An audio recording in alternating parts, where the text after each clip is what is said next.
when you look back on the past 5 years, what is an example of one thing that really sticks out in your mind as a real victory or a high point?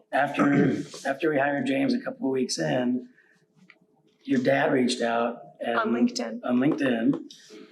I haven't seen James as happy and this, that, and the other. You guys run from what I hear, you guys run an amazing business and keep doing what you're doing, that kind of thing. And and we've had a couple of experiences similar. There's somebody who we didn't hire. Chris Holmes. So Chris Holmes, who's no longer part of Proofpoint, but they are an incredibly huge supporter of Proofpoint. You know, they left very amicably and with a lot of respect and a lot of goodwill from us. And since they've left, you know, they've still been very simpatico to Proofpoint and huge supporters. But before Chris left the company, I was chit-chatting with a woman on LinkedIn. I just kept seeing her name like popping up on my posts, and I had no idea who this lady was. And you know, different last name than Chris. So this woman just chit-chatting, commenting on everything, liking everything, blowing up my feed with all this good stuff. And then I received a private DM from this woman. And she just had so many glowing things to say. She says, "Oh, I think you guys are running an amazing company, and I'm so impressed with you and your husband, and this company is great. And I just keep hearing so many great things, and I just want to share how thankful I am for how well you treat Chris." And I said, "Oh, you know, thank you so much. I really appreciate that. That's really kind of you to say. What is your relation to Chris?"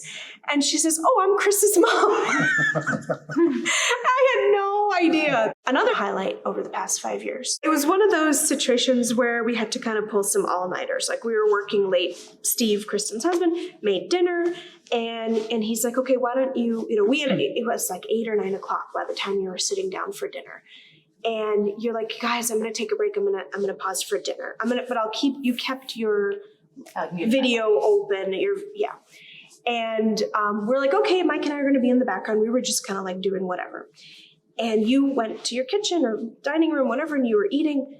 And then Steve, Kristen's husband, comes into the office and comes into the video.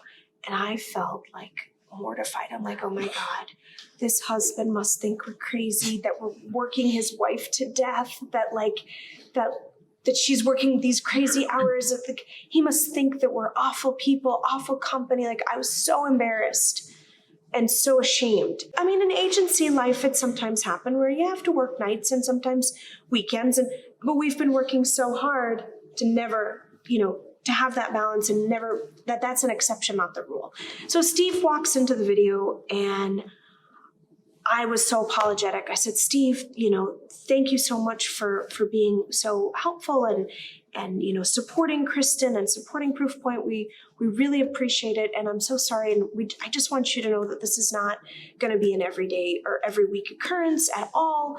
I was really trying to reassure this man of the husband of our employee, because he might think like, this isn't worth it. Like, you quit, get another job.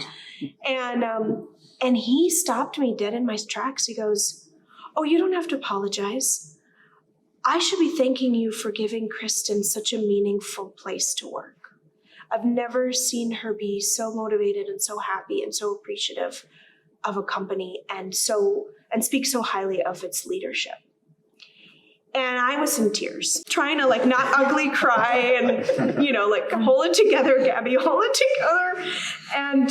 But that was incredibly, incredibly meaningful and definitely a huge highlight for me. Another thing that we said early on when we started the business is, one of our KPIs, if you will, was the impact that working at Proofpoint would have on the families of our employees. My dad was always the breadwinner growing up, and he worked in an industry. He worked as a textile engineer, and he was, the vestige of a very old company in a very old industry, and he had a lot of strife and a lot of stress and a lot of anxiety in his job and in his career, and there were many periods where he was out of a job, and as the sole breadwinner, it was very tough on our family.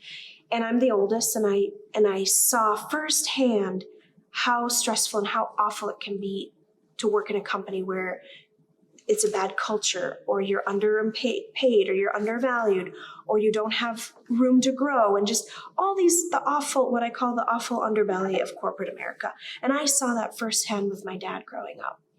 And my dad's a wonderful person, but unfortunately all that stress got brought back to the home. And the lesson that I took away was that I never want my family to have to suffer for my career, that I don't want to have to bring home work stress to negatively impact my family.